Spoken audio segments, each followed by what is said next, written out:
halos 85% ng ating mamayan ay naghahangad na magkaroon ng trial. At ito ang binigo ng Korte Suprema. Akala ko ba ang pinakamataas na batas ay ang boses at kahilingan ng mamayan?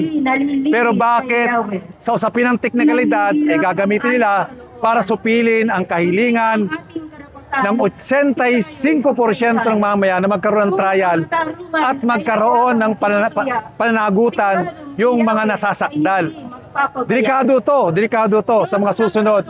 Kung ito ay gagawin pa rin ang ganitong klase ng pagdesisyon ng Korte Suprema, talagang lumalabas sa gobyernong ito, anumang institusyon ay walang maasahan ang taong bayan.